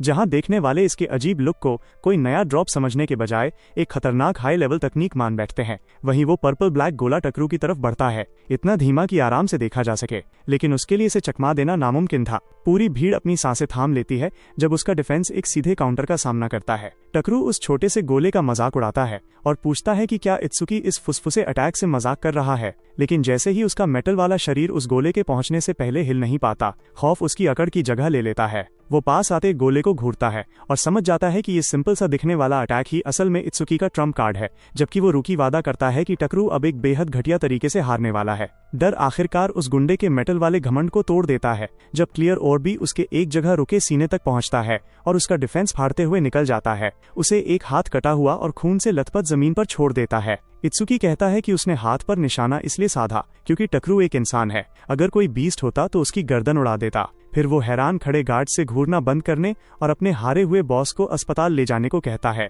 रास्ता साफ होने पर इत्सुकी बाकी किनोशिदा के आदमियों को साइड हटने को कहता है और अपने असली चैलेंज के लिए तैयार होता है, जबकि उनकी टीम जख्मी गुंडे को उठाकर बिना किसी बहस के चेक पॉइंट छोड़कर भाग खड़ी होती है। बाकी अवेकेंड लोग इत्सुकी की जीत का जश्न मनाते हैं और चार गिरे हुए आदमी के खून के पास खड़े होकर उसे बधाई देती है। फिर वे इस पावरफुल रूकी को अपनी फार्मिंग पार्टी में इनवाइट करते हैं और अपनी टीम के साथ ज्यादा EXP पॉइंट्स देने का वादा करते हैं। एक और group flaming rock execution ground advance stage के लिए हीलिंग और मैजिक रिस्टोर करने का ऑफर देता है, लेकिन इत्सुकी को याद आता है कि क्लियर ऑर्ब अपने से हाई डिफेंस वाले दुश्मनों को हराने पर अपनी फ्लाइंग स्पीड बढ़ा लेता है। जब उससे पूछा जाता है कि वो कौन सी पार्टी चुनता है, तो वो रूकी तय करता है कि इनमें से कोई भी अरेंजमेंट उसकी उस ग्रोथ के काम का नहीं है जो वो असल में पाना चाहता है, और अकेले अंदर जाने का ऐलान कर देता है, जिससे रिक्रूटमेंट तुरंत एक और तमाशे में बदल जाता है। भीड़ उसके इस लेवल 15 के सोलो चैलेंज को किनेसिता रियाजी के स्टाइल की नकल वाला घमंड बताकर मजाक उड़ाती है। वहीं रिजेक्ट हुई टीमें ये मानते हुए आगे बढ़ जाती हैं कि इत्सुकी के स्टैंडर्ड्स में पास खड़ा कोई भी बंदा फिट नहीं बैठता।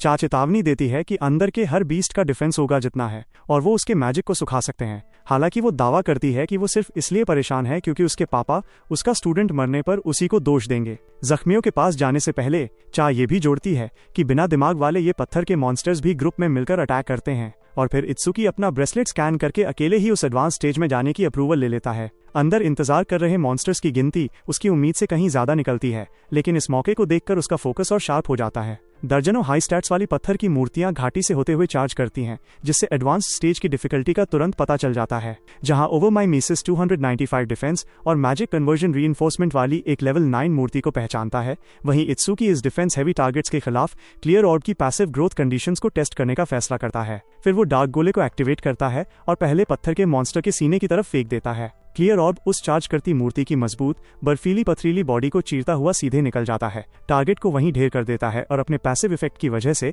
अपनी स्पीड को डबल कर लेता है। रिजल्ट इत्सुकी के प्रेडिक्शन से बिल्कुल मैच खाता है, जिससे ये पूरा झुंड उसके लिए एक परफेक्ट अपग्रेड पैकेज बन जाता है। जैसे ही एक और विशाल पत्थर का क्रीचर घाटी की दीवार से उसकी तरफ लपकता है, उनकी सुस्त स्पीड और घटिया एजिलिटी उन्हें इस तेजी से बढ़ती डिफेंस को इग्नोर करने वाली प्रोजेक्टाइल के लिए आसान शिकार बना देती है। लेवल 8 और 9 की मूर्तियों के गिरते ही लगातार होते किल्स क्लियर ऑर्बी की स्पीड को फिर से डबल कर देते हैं, भले ही उसका मैजिक घटकर 110 रह जाता है। इत्सुकी अभी भी ऐसे दुश्मनों से घिरा हुआ है जो अब उसके अटैक को ट्रैक करने के लिए भी स्ट्रगल कर रहे हैं। 3 बची हुई मूर्तियां एक साथ चार्ज करती हैं, जबकि उनकी डिफेंसिव बॉडीज उनका बिल्कुल भी बचाव नहीं कर पाती। इत्सुकी 2 दुश्मनों को एक लाइन में लाता है और एक ही सुपरफास्ट क्लियर ऑर्बी से दोनों को उड़ाने की तैयारी करता है। वो उस गोले को उनकी फॉर्मेशन के आर पार भेज देता है और उसके पीछे पत्थर के शरीर उड़कर टुकड़ों में बिखर जाते हैं। बिखरे हुए मलबे के नीचे गिरने से पहले ही वो अपना ध्यान आखिरी टारगेट की तरफ घुमा लेता है। वो उस एम्पावर्ड गोले को आगे बढ़ने का कमांड देता है और आखिरी मूर्ति के सीधे सेंटर को चीर देता है। लेवल 9 और 10 के दुश्मनों को हराते हुए 2 बार और 100% स्पीड बढ़ा लेता है।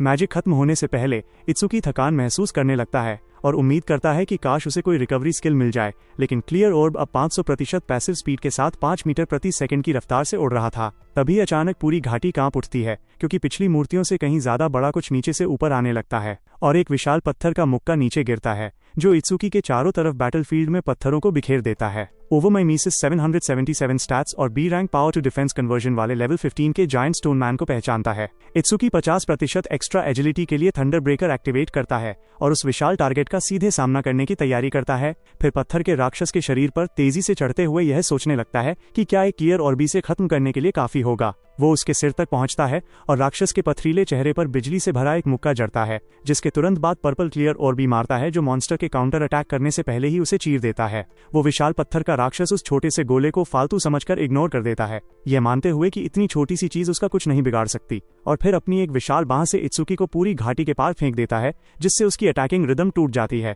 ये समझते हुए कि अपोनेंट उम्मीद से कहीं ज्यादा सख्त है, इत्सुकी अगले इम्पैक्ट के आने से पहले ब्लैक वॉल एक्टिवेट करता है और एक बर्फीला आर्मर स्ट्राइक पत्थर में धंस जाता है, जबकि वो उस बीस्ट के डिफेंस को टेस्ट करना जारी रखता है। उनका टकराव उसके सीने पर धमाके के साथ होता है, फिर भी वो विशाल राक्षस खड़ा रहता है और अटैक करता रहता है, जिससे ये कंफर्म हो जाता है कि इस बॉस को उन छोटी मूर्तियों की तरह आसानी से स्पीड फॉर्म नहीं किया जा सकता। जैसे ही दुश्मन अपनी एबिलिटी से और बड़ा होने लगता है, ओवोमाइमेसिस बी रैंक जाइगेंटिफिकेशन को डिटेक्ट करता है और उसका एनालिसिस शुरू कर देता है, जिससे इत्सुकी एक्साइटेड हो जाता है, क्योंकि बार बार बदलता साइज उसे डेटा की एक बहुत ही कमाल की स्ट्रीम दे रहा था। दूसरी तरफ एक नौकर किनेसिता रियाजी की ऐश में खलल डालते हुए एग्जीक्यूशन ग्राउंड से एक अर्जेंट रिपोर्ट लाता है और गवर्नर का बेटे चेतावनी देता है कि रियाजी के प्राइवेट कमरे में आते वक्त कभी शोर न मचाए। घबराया हुआ नौकर माफी मांगता है और समझाता है कि उनके कंट्रोल वाले स्टेज पर कुछ बहुत ही अनहोनी हो गई है। किसी ने ओगा को हरा दिया, बिना परमिशन के जबरदस्ती एंट्री मार ली और अकेले ही फ्लेमिंग रॉक एग्जीक्यूशन ग्राउंड को चैलेंज कर दिया, जहां चश्मदीद गवाहों का दावा है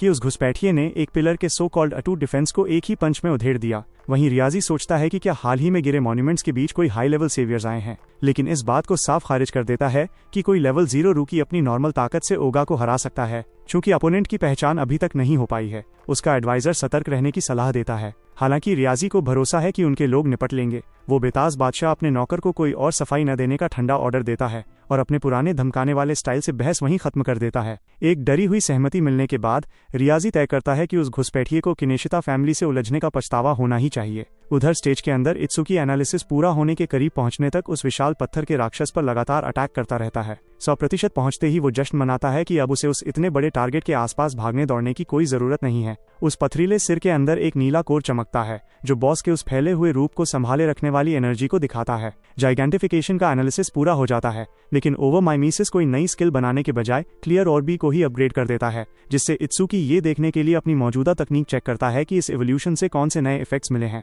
clear ऑर्ब level 2 passive speed growth को डबल कर देता है और मैजिक कंज्यूम करके अपना साइज बढ़ाने की आजादी देता है, जिससे इत्सुकी को डिफेंस को इग्नोर करने वाली प्रॉपर्टीज को बनाए रखते हुए प्रोजेक्टाइल के साइज पर पूरा कंट्रोल मिल जाता है। वो तुरंत इस अपग्रेड को टेस्ट करने का फैसला करता है और मैजिक का एक एक बचा हुआ पॉइंट एक ही अटैक में झोंक देता है। जैसे ही निर्वाणा उसकी सारी स्टैट्स को 280 तक बढ़ा देता है, उसके ऊपर मैक्सिमम साइज का क्लियर ऑर्ब बनने लगता है। वो डार्क गोला तब तक फैलता रहता है जब तक कि वो उस विशाल पत्थर के राक्षस की टक्कर का नहीं हो जाता, अपनी चालाकी को एक तगड़े तबाही वाले लुक में बदलते हुए, और उस ओवरसाइज्ड प्रोजेक्टाइल के नीचे गिरने से पहले उसके सरफेस पर पर्पल कमल के पैटर्न्स खिल उठते हैं। क्लियर ऑर्ब ऊपर से उस बॉस को कुचल डालता है, उसकी विशाल बॉडी और आसपास के ज्यादातर इलाके को पूरी तरह गायब कर देता है। इत्सुकी को जीरो मैजिक पर जिंदा छोड़ते हुए ये सोचने पर मजबूर करता है कि कहीं उसने एक्सपेरिमेंट में कुछ ज्यादा ही अति तो नहीं कर दी। वो विशाल पत्थर का राक्षस मर जाता है, जिससे क्लियर ऑर्ब की फ्लाइंग स्पीड में 200% की एक और बढ़त जुड़ जाती है, और वो हिसाब लगाता है कि 2 और स्टेज क्लियर्स के बाद ये प्रोजेक्टाइल लगभग एक कार जितनी तेज ट्रैवल करने लगेगी। लंबे टाइम से उनके पोटेंशियल को इग्नोर करने के बाद आखिरकार उसे समझ आता है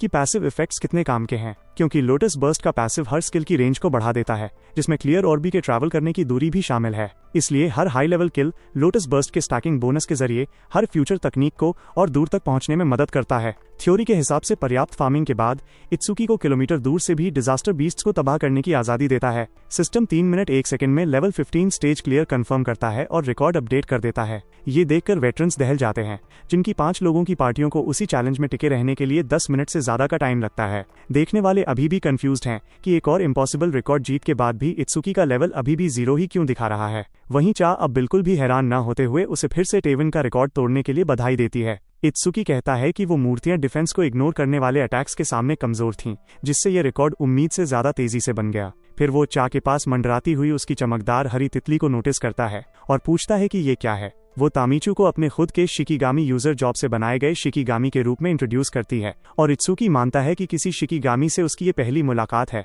और उस तितली को सच में बहुत खूबसूरत बताता है। चा इस बात पर हैरान है कि उसके पास इतनी बेसिक नॉलेज भी नहीं है और अवेकन जॉब कैटेगरीज समझाना शुरू करती है, जो मोटे तौर पर 4 मेजर टाइप्स में बंटी हुई हैं, जिन्हें ज्यादातर स्टूडेंट्स अवेकन होने से पहले ही सीख लेते हैं। एलिमेंटलिस्ट्स 7 एलिमेंट्स पर राज करते हैं और डायरेक्ट कॉम्बैट पोटेंशियल के साथ सबसे बड़ा ग्रुप बनाते हैं, जिसमें ओइशी की बिजली वाली बिल्ड और ओगा में इत्सुकी के क्लासमेट द्वारा यूज की गई मेटलाइजेशन पावर शामिल है। दूसरी कैटेगरी शिकिगामी यूजर की है, जिसके फाइटर्स ऐसे बॉन्डेड क्रीचर्स को समन करते हैं जो सिर्फ अपने मास्टर का हुक्म मानते हैं, चाकी तितली से लेकर विशाल चिड़िया, सांप और बाकी सुपरनैचुरल साथी तक। तामीचू एक लेवल 15 बी रैंक शिकिगामी है, भले ही चा खुद सिर्फ लेवल 6 की है। इसलिए इत्सुकी पूछता है कि क्या इतना लेवल डिफरेंस सच में उसे एक वेटरन अवेकेंड बनाता है। उसका ये बेबाक सवाल सीधे चा के ईगो पर चोट करता है, बिना ओवर माइमीसिस के ही उसे इमोशनल डैमेज दे देता है और वो मन ही मन ऐसे बंदे पर कुड़ती है जिसे रत्ती भर भी डिप्लोमेटिक तरीके से बात करने की समझ नहीं है। चा समझाती है कि शिकिगामी इंडिपेंडेंटली EXP एब्जॉर्ब करते हैं, जिससे वे नेचुरली अपने मास्टर्स से हाई लेवल के हो जाते हैं। हालांकि इत्सुकी का खतरनाक रिएक्शन इशारा करता है कि वो पहले से ही समनर और समन दोनों के खिलाफ लड़ाई इमेजिन कर रहा है। उसका ये शिकारी और चा को सोचने पर मजबूर कर देता है कि बदले के पीछे पड़ा ये बंदा आखिर किस चीज को नॉर्मल जिज्ञासा मानता है। इससे पहले कि इत्सुकी बाकी बची जॉब कैटेगरीज के बारे में पूछे और क्लास को आगे बढ़ाए, चा तीसरी कैटेगरी को सबसे कम समझी जाने वाली क्लास बताती है, जिसकी बहुत कम भरोसेमंद पब्लिक इन्फॉर्मेशन अवेलेबल है, यानी ऑर्डर ब्रेकर, वही रेयर कैटेगरी जिसमें खुद इत्सुकी स्कूल सेरेमनी के दौरान अवेकन हुआ था। हर ऑर्डर ब्रेकर के पास उसके नीले कमल और एनालिसिस सिस्टम जैसी यूनिक जेड रैंक एबिलिटीज होती हैं, जबकि बाकी लोग बॉडी साइज मैनिपुलेट करते हैं, इन्फिनिट क्लोन्स बनाते हैं या रबर की तरह अपने हाथ पैर खींचते हैं। नॉर्मल जॉब्स बिगिनर टायर से ऊपर की रैंक स्किल्स का इस्तेमाल करती हैं, लेकिन ऑर्डर ब्रेकर्स के पास इंडिपेंडेंट जेड रैंक पावर्स होती हैं और सीक्रेसी उन एक्सक्लूसिव एबिलिटीज को प्रोटेक्ट करती है, जिससे समझ आता है कि नेंटो ने चा को सवाल करने से क्यों रोका था। वो उसे ऑर्डर ब्रेकर्स के बीच भी एक अनयूजुअल केस बताती है, क्योंकि उसकी कम से कम 3 स्किल्स अलग अलग एलिमेंट्स का इस्तेमाल करती हैं, जिससे इत्सुकी राहत महसूस करता है कि उनका टीचर वहां मौजूद नहीं है, वरना आगे की डिस्कशन से वो सब बाहर आ जाता जो उसने छिपाया था। वो चौथी और आखिरी जॉब कैटेगरी के बारे में पूछता है, जिसके बारे में उसने कभी सुना तक नहीं था, लेकिन चा अपने बारे में कुछ न बताने की सजा के तौर पर जवाब देने से मना कर देती है। वो टॉपिक चेंज करती है और कंफर्म करती है कि जिन स्टूडेंट्स को उसने बचाया था वे सेफ हैं और उसके अगले मूव के बारे में पूछती है। साथ ही समझाती है कि क्लियर किए गए स्टेजेस कूल डाउन में चले जाते हैं और उन्हें कम से कम 2 दिनों तक दोबारा चैलेंज नहीं किया जा सकता। इत्सुकी को एहसास होता है कि कूल डाउन की वजह से ही किनेसिता का एकाधिकार चल रहा था। फिर वो लोटस बर्स्ट के पैसिव को बढ़ाने का दूसरा रास्ता ढूंढता है और पूछता है कि क्या कोई ऐसा स्टेज है जहां बहुत बड़ी तादाद में डिजास्टर बीस्ट्स हों। चा तुरंत लोकस्ट वेस्टलैंड का नाम देती है, एक ऐसी जगह जो अपने खौफनाक बीस्ट की पॉपुलेशन के लिए बदनाम है, जहां 100 से ज्यादा लो लेवल लोकस्ट बीस्ट्स आते हैं और अपनी भारी गिनती से चैलेंजर्स को भगा देते हैं। चूंकि उस स्टेज में एरिया अटैक्स की जरूरत होती है, इत्सुकी खुद वॉलंटियर करता है, चुपके से क्राउड कंट्रोल के लिए लोटस बर्स्ट यूज करने का प्लान बनाते हुए, भले ही चा चेतावनी दे कि बिना AOE स्किल्स वाला कोई भी बंदा एक दर्दनाक सोलो बैटल झेलेगा। पास के देखने वाले डरते हैं कि ओगा के साथ जो हुआ उसे जानने के बाद किनेसिता रयाजी बदला लेगा, और उनका ये अंदाजा बिल्कुल सही निकलता है कि उस फैमिली ने इस बेइज्जती को भूलने के बजाय इत्सुकी को ट्रैक करना शुरू कर दिया है। रियाजी को पता चलता है कि टारगेट उनके टकराव के सिर्फ 30 मिनट बाद स्टेज क्लियर करके निकल गया है और वो मैजिकल ट्रेसेस को फॉलो करने का ऑर्डर देता है। साथ ही उसका शिकार करने के लिए हाउंड नाम के स्पेशलिस्ट को समन करता है। उसके चेहरे पर खूनी एक्सप्रेशंस आ जाते हैं, क्योंकि वो वादा करता है कि किनेसिता की प्रॉपर्टी को छूने की कीमत उस घुसपैठिए को चुकानी पड़ेगी। दूसरी तरफ एक और खूनी पीछा छुड़ाकर भागने के बाद एक जख्मी अवेकन टूटी फूटी बिल्डिंग्स के बीच छिपा हुआ है। वो भगोड़ा मानता है कि एक एस्केप तकनीक के बिना वो अब तक मर चुका होता, तभी उसे पास में खतरे का एहसास होता है। ये समझते हुए कि खतरा फिर भी उसे ढूंढ चुका है, वो किसी सेफ जगह पहुंचने से पहले ही खौफ में पीछे मुड़ता है और लाल आंखों वाला एक विशाल काला कुत्ता उसे दबोचने के लिए खंडहरों से झपटता है। वो क्रीचर अपने शिकार को एक पंजे के नीचे दबा लेता है, जबकि वो आदमी सिर्फ दर्द में कराह सकता है। तभी हैट पहने एक अनजान बंदा पूछता है कि क्या उस मरते हुए भगोड़े के पास कबूल करने के लिए कुछ है। जब विक्टिम पूछता है कि उन्होंने उसे कैसे ढूंढा, तो उस शिकारी का जवाब बहुत ठंडा और सिंपल होता है, क्योंकि उनके डेथ हाउंड के पास जख्मी टारगेट्स को सूंघने की बहुत तेज सेंस है। उस बीस्ट के बगल में हाउंड चार्ल्स दावा करता है कि वो मरते हुए लोगों से निकलने वाली मौत की बदबू तक पहचान सकता है। पकड़ा गया भगोड़ा रहम की भीख मांगता है, ये समझते हुए कि न तो चार्ल्स और न ही उसका बीस्ट कोई बात सुनने के मूड में है। लेकिन चार्ल्स कहता है कि रियाजी को इस पर ऐतराज होगा और डेथ ने काफी टाइम से इंसानी गोश्त नहीं चखा है। उसकी आंखें लाल चमकती हैं जब वो उस शिकारीगामी को अपना खाना शुरू करने की परमिशन देता है, और वो काला कुत्ता आगे के किसी भी बयान को खत्म करने के लिए अपना बड़ा सा जबड़ा खोलकर झपट पड़ता है। फीडिंग के बाद डेथ लेवल 16 पर पहुंच जाता है और ट्रैकिंग, स्मेल और तेज रिस्पॉन्ड एबिलिटीज दिखाता है। तभी चार्ल्स को एक कम्युनिकेशन इशारा मिलता है कि रियाजी को एक ज्यादा इंपॉर्टेंट टारगेट मिल गया है। यह जानने के बाद कि ओगा को एक कमजोर दिखने वाले लड़के ने बुरी तरह जख्मी कर दिया है, वो ट्रैकर तुरंत अपनी प्रायोरिटीज बदल देता है और डेथ से कहता है कि नया शिकार आ चुका है, और इस तरह इत्सुकी के लिए उनका शिकार शुरू हो जाता है। दूसरी तरफ टेनमा लोकस्ट वेस्टलैंड पहुंचता है, अनंत गेहूं के खेतों से घिरा एक अलग थलग गुंबद, और कंफर्म करता है कि इस लैंडस्केप में सच में कीटों की उतनी ही भारी आबादी है जितना चा ने वादा किया था। वो समझाती है कि डिजास्टर बीस्ट्स अपने हिसाब से एनवायरनमेंट चुनते हैं, जिससे सर्वाइवल के लिए हैबिटेट की समझ होना बहुत जरूरी नॉलेज बन जाता है। हालांकि लोकस्ट वेस्टलैंड की डेंजर रेटिंग इतनी हाई है कि फैसिलिटी अब नॉर्मल रिसेप्शन तक मेंटेन नहीं करती। इसके बीस्ट्स लेवल 13 से नीचे ही हैं। फिर भी अनयूजुअल कंडीशंस ने ऑफिशियल्स को इस स्टेज को बंद करने की तरफ धकेल दिया है, क्योंकि अस्वाभाविक रूप से एग्रेसिव टिड्डियां लगभग पूरे अंदरूनी हिस्से में झुंड बनाकर हमला करती हैं।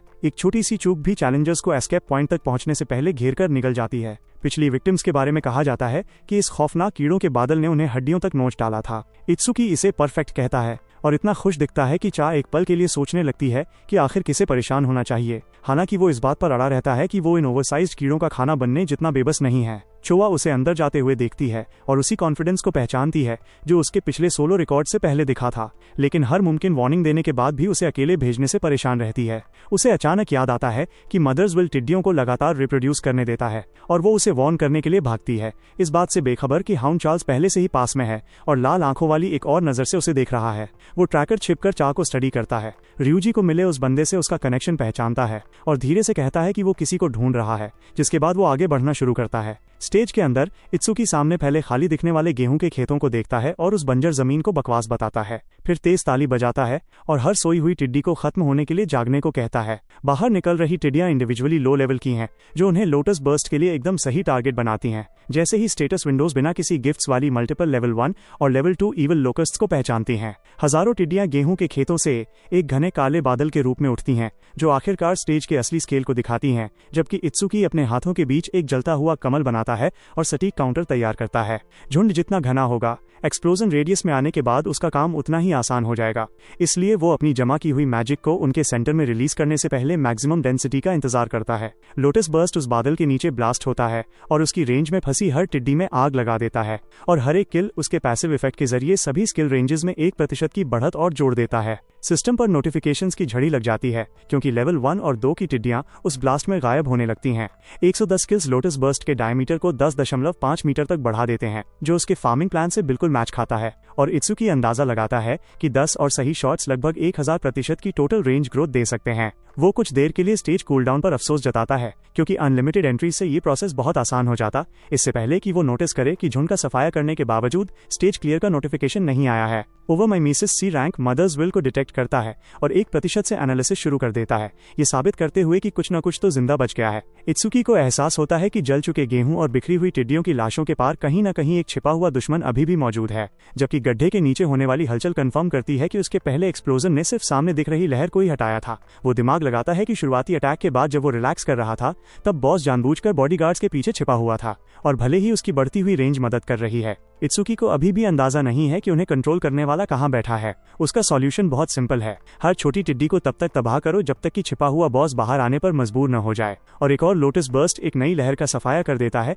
जिससे एक्यूमुलेटेड रेंज ग्रोथ 220% तक पहुंच जाती है। रिजल्ट में मिला 16 मीटर का डायमीटर कवरेज को बेहतर बनाता है, हालांकि छिपा हुआ दुश्मन अभी भी डिटेक्शन से बाहर है। 10 और किल्स आग के नीचे गायब हो जाते हैं, फिर भी लगातार आती भिनभिनाहट कंफर्म करती है कि स्टेज नए दुश्मन भेजता जा रहा है। जमीन पर तुरंत नई टिड्डियां पैदा हो जाती हैं, जो उम्मीद से कहीं ज्यादा तेजी से झुंड को भर देती हैं, जबकि उनके कोऑर्डिनेटेड रिप्रोडक्शन और अटैक्स के जरिए मदर्स विल का एनालिसिस 27% तक पहुंच जाता है। इत्सुकी बचे हुए 9 लोटस 232 मैजिक के साथ लोटस बर्स्ट्स गिनता है, जो हर वार के सही बैठने पर काफी है, और वादा करता है कि चाहे जितनी नई टिड्डियां आ जाएं, वो उनका सफाया करता रहेगा। एक और तगड़ा एक्सप्लोजन उस झुंड को जलाकर राख कर देता है, क्योंकि टिड्डियां हर तरफ से उस पर झपट रही थीं। हमलावरों के बीच एक ही कंसंट्रेटेड धमाके से उसकी रेंज 4 गुना और बढ़ जाती है। इत्सुकी बार बार लोटस बर्स्ट चलाता है, जिससे वो गेहूं का खेत कंट्रोल्ड आग के गोलों में बदल जाता है। रेंज की ग्रोथ 990% तक पहुंच जाती है और एक्सप्लोजन का डायमीटर 54.5 मीटर हो जाता है, लेकिन अब सिर्फ 50 मैजिक ही बचती है, यानी टिड्डियों के लगातार पैदा होने के बीच सिर्फ एक आखिरी बड़ा वार।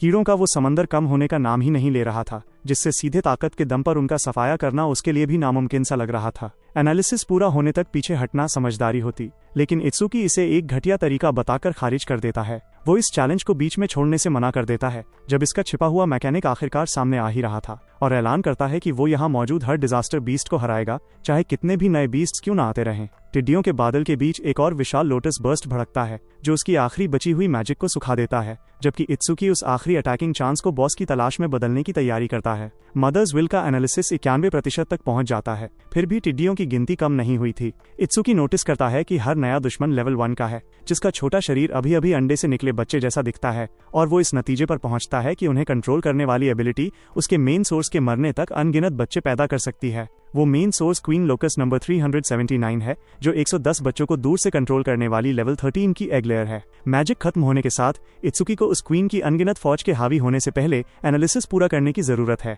तभी जमा हुई इंफॉर्मेशन उसके थके हुए शरीर के चारों तरफ एक नीले डिटेक्शन गोले में बदलने लगती है। एनालिसिस पूरा होते ही उसे मैजिक डिटेक्शन मिलता है, जो 1100 मीटर के दायरे में दुश्मनों को सेंस कर लेता है और हर डिटेक्ट हुए दुश्मन के हिसाब से मैजिक रिकवर करता है। वो नोट करता है कि ये पैसिव क्वीन के उन बच्चों को बार बार डिटेक्ट करके अनलिमिटेड फार्मिंग करा सकता है, लेकिन वो जल्दी काम खत्म करना चुनता है क्योंकि 4 डेंजरस स्टेज के बाहर उसका इंतजार कर रही है। निर्वाणा उसकी हर स्टैट को 290 तक बढ़ा देता है, जबकि मैजिक डिटेक्शन मैजिकल सिग्नेचर्स के जरिए बॉस को सही से लोकेट कर लेता है, बंजर जमीन पर तरंगे भेजता हुआ, जब तक कि झुंड से अलग एक पावरफुल सिग्नल नहीं मिल जाता। स्कैन में वो क्वीन सामने आ जाती है जो अपने कंट्रोल वाले बच्चों और डिफेंसिव बॉडीगार्ड्स की परतों से घिरी हुई थी, और इत्सुकी कीड़ों के उस बदलते नकाब के दोबारा छिपाने से पहले उसकी सही लोकेशन लॉक कर लेता है। वो गेहूं के खेतों के पार निशाना साधता है, रिकवर हुई मैजिक को एक लॉन्ग रेंज फिनिशिंग कॉम्बिनेशन में झोंकता है और क्वीन से वादा करता है कि अपने ही बच्चों को ढाल बनाना भी उसे बचा नहीं पाएगा। क्लियर ऑर्ब उस झुंड को चीरता हुआ निकलता है, जिसकी रेंज लोटस बर्स्ट के पैसिव की वजह से नॉर्मल से कहीं ज्यादा बढ़ चुकी थी, और वो पर्पल गोला 120 मीटर दूर से सीधे बॉस की तरफ अपना रास्ता बनाता है। क्वीन अपने चारों तरफ पंखों वाले गार्ड्स तैनात करती है जो उस डिफेंस को इग्नोर करने वाले गोले को रोकने की कोशिश करते हैं, लेकिन इत्सुकी थंडरब्रेकर पर सवार होकर एक और हमलावर के पार निकल जाता है और अपनी अटैकिंग लाइन को बनाए रखता है। चेकमेट कहते हुए वो दूरी कम करता है, जबकि क्लियर ऑर्ब क्वीन की रक्षा कर रही हर ढाल को छेद देता है, और फिर जैसे ही वो प्रोजेक्टाइल डिफेंसिव फॉर्मेशन को चीरती है, वो उस पर सीधे बिजली से वार कर देता है। क्वीन के मरते ही और मदर्स विल के आजाद करते ही बची हुई टिड्डियां तितर बितर हो जाती हैं, जबकि इत्सुकी एक और ब्लास्ट के साथ उनकी मारी गई मां के पास उन बच्चों को भी सही सलामत भेजने का वादा करता है। आखिरी रेंज ग्रोथ 1210% तक पहुंच जाती है, जिससे लोटस बर्स्ट 65.5 मीटर और क्लियर और भी 131 मीटर तक फैल जाता है। इत्सुकी इस शिकार को कामयाब बताता है और स्टेज कूलडाउन खत्म होने के बाद 5 बार और इसे रिपीट करने का प्लान बनाता है, लेकिन उसका 17 मिनट 7 सेकंड का रिकॉर्ड उसे सोचने पर मजबूर करता है कि क्या चाह बाहर परेशान हो रही होगी। वो उम्मीद करता है कि इतनी चिंता में टाइम बिताने के बाद भी वो उसके सही सलामत लौटने पर नखरे दिखाएगी, और नीली एनर्जी से घिरा हुआ स्टेज से बाहर निकलने से पहले मन ही मन उसकी इस बचकानी अच्छाई को काफी क्यूट मानता है। बाहर एक लाल आंख इत्सुकी के बाहर निकलते ही उस पर टिक जाती है, कंफर्म करती है कि शिकारी ने जाल बिछा रखा है। हाउंड चार्ल्स ने चाक को अपने एक जूते के नीचे दबा रखा है और इत्सुकी को रयाजी के लापता टारगेट के रूप में पहचान लेता है, समझाते हुए कि उसने उसके जरिए इन्फॉर्मेशन निकाली, क्योंकि जख्मी ओगा ने भी उस रूकी को धोखा देने से इनकार कर दिया था। चार्ल्स चाक को छोड़ने का ऑफर देता है अगर इत्सुकी पास आता है, हालांकि उसका इरादा उसे नाम मात्र का जिंदा छोड़ने का ही है। डेथ हाउंड अपने मालिक के बगल में गुर्राता है, अपने खाने के प्लान में एक और बॉडी जोड़ने के लिए साफ तौर पर एक्साइटेड दिखता है। फिर वो काले फर और अपने विशाल शरीर से निकलती पर्पल एनर्जी के साथ इत्सुकी पर झपटता है। चार्ल्स और तेजी से अटैक करने के लिए चिल्लाता है। उसे पूरा भरोसा है कि यह सरप्राइज अटैक किसी भी रेसिस्टेंस को रोक देगा, लेकिन ओवरमाइमिसिस उस बी रैंक शिकिगामी को डिटेक्ट कर लेता है और कांटेक्ट होते ही 1% से एनालिसिस शुरू कर देता है। प्रोग्रेस सीधे 12% पर पहुंच जाती है और इत्सुकी को समझ आता है कि डेथ को हराने के लिए उसके छिपे हुए इंसान मालिक को ढूंढना होगा। चार्ल्स नोटिस करता है कि उसकी हर मूवमेंट सोची समझी थी, यहाँ तक कि काटे जाने से भी सिर्फ वही एनालिसिस तेज हुआ जिसे वो देख नहीं सकता था। फिर भी उस शिकारी को डेथ और अपने हॉस्टेज पर पूरा भरोसा है, ये मानते हुए कि ये कॉम्बिनेशन उसकी जीत पक्की कर देता है। इत्सुकी उस बीस्ट को रोकते हुए चाक को आवाज लगाता है और एनालिसिस को 34% के पार ले जाता है, लेकिन डेथ आजाद होकर फिर से झपटता है। उसके जबड़े उसी डिफेंड किए हुए हाथ के चारों तरफ बंद हो जाते हैं। चार्ल्स डींगे मारता है कि वे नुकीले दांत 30 डिफेंस से नीचे वाले किसी भी बंदे को कुचल देते हैं और वो पहले ही कटे हुए हाथ का सपना देखने लगता है, लेकिन ये देखकर हैरान रह जाता है कि उसका सो कॉल्ड बेबस टारगेट हाथ और अपना कॉन्फिडेंस दोनों सही सलामत लिए खड़ा रहता है। एक खौफनाक काउंटर उस विशाल कुत्ते को हवा में मंडराते क्लियर ऑर्बी के नीचे जमीन में गाड़ देता है। हालांकि डेथ तुरंत रिफॉर्म होकर वापस आ जाता है, मौत को एक फालतू की लोडिंग स्क्रीन की तरह ट्रीट करता हुआ। एनालिसिस 77% तक पहुंच जाता है, जबकि चार्ल्स मान बैठता है कि कोई भी शिकिगामी यूजर अपने समन के बिना बेबस हो जाता है और वो इस रूकी के सोचे समझे पेशेंस को उस कुत्ते की रीजरेक्शन एबिलिटी के बारे में अनभिज्ञता समझ बैठता है। डेथ की बी रैंक रिस्पॉन्ड डिजायर उस शिकिगामी के मारे जाने पर उसकी रिकवरी को बहुत कम कर देती है, इसलिए वो ठीक हुआ बीस्ट फिर से चार्ज करता है और चार्ल्स कॉन्फिडेंस के साथ अपने कोने में फंसे अपोनेंट को शिकार घोषित कर देता है। कोई दूसरा अटैक दिखाने के बजाय वो लेवल 0 फाइटर शांति से मैजिक डिटेक्शन एक्टिवेट करता है। इसे चालू रखना सही साबित होता है क्योंकि एनालिसिस 89, 90 और फिर 91% तक पहुंच जाता है। वहीं वो नीले कमल को छुपा कर रखता है, ये जानते हुए कि उसका सामने आना पूरा होने से पहले ही चार्ल्स को अलर्ट कर देगा। वो शिकारी डेथ की पावर, स्पीड और डिटेक्शन की तारीफ करता है, यहाँ तक कि सरप्राइज अटैक्स भी नामुमकिन है। फिर वो चापर अपनी धमकी और सख्त कर देता है, वादा करता है कि अगर रेसिस्टेंस जारी रहा तो वो उसकी गर्दन तोड़ देगा। इत्सुकी ओवर माइमिसिस को एक्सपोज किए बिना एनालिसिस पूरा करना चाहता है, इस राज को छुपाने की जो भी कीमत हो उसे चुकाने को तैयार है और 100% पर डेथ ईटर शिकिगामी ईटर में बदल जाता है। डायरेक्ट कॉन्टैक्ट के जरिए ओनरशिप चुराता हुआ नई स्किल लेवल 1 पर मिलती है और हर स्टैट को 20 बढ़ा देती है। एक सिंपल एंट्री लेकिन तगड़ा पे ऑफ पर इनकम्प्लीट एक्टिवेशन निर्वाणा की रिकवरी को रोक देता है, जिससे उसकी हर स्टैट 310 और टोटल 1240 रह जाती है। अपनी पिछली हीलिंग से अभी भी तरोताज़ा वो डेथ को पास आने देता है और उस पर हक जमाने की तैयारी करता है, क्योंकि अगर डायरेक्ट कॉन्टैक्ट से ओनरशिप ट्रांसफर होती है तो अगला मूव बहुत ही सिंपल है। वो हमला करते बीस्ट को पकड़ लेता है और कहता है, मैं तेरा कुत्ता ले रहा हूँ। गोद लेने की एकदम सही टाइमिंग के साथ जैसे ही शिकिगामी ईटर डेथ में नीली एनर्जी भर देता है और उसके मालिक के साथ उसके बॉन्ड को फिर से लिख देता है। ट्रांसफर के झटके से चार्ल्स पीछे गिर पड़ता है, अचानक से अपनी पकड़ और कॉन्फिडेंस दोनों खो बैठता है। हालांकि वो उस बेकार कुत्ते को कोसता है और सोचता है कि आखिर वो सारी ट्रेनिंग किस काम की थी। अपने आखिरी कार्ड पर वापस जाते हुए वो चा को फिर दबोच लेता है और सीधे उसकी गर्दन पर खतरा बन जाता है, लेकिन वो अपने साथी से कहती है कि होश में न रहने के बावजूद वो उसकी चिंता न करे। वो अपने दोनों हाथ उठाता है और सरेंडर करता हुआ दिखता है। चार्ल्स को उसे न छूने का ऑर्डर देता है, जिस पर वो शिकारी ताना मारता है कि अगर उसने पहले ही बात मान ली होती तो इस लड़की को इतना दर्द न सहना पड़ता।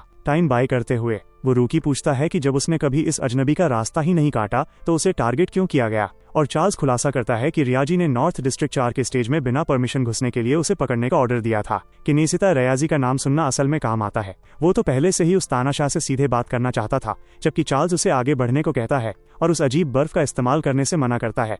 धमकी देता है कि अगर उसने कोई होशियारी दिखाई तो चा को मार देगा। फिर वो शिकारी डेथ को उसके दोनों पैर चबा जाने का हुक्म देता है, तुरंत हुक्म बजाने की उम्मीद करते हुए। लेकिन नया मालिक अपने शिकायगामी को ये साबित करने के लिए पुकारता है कि उसकी वफादारी असल में कहाँ है। डेथ की लाल आंखें वहां से मुड़ जाती हैं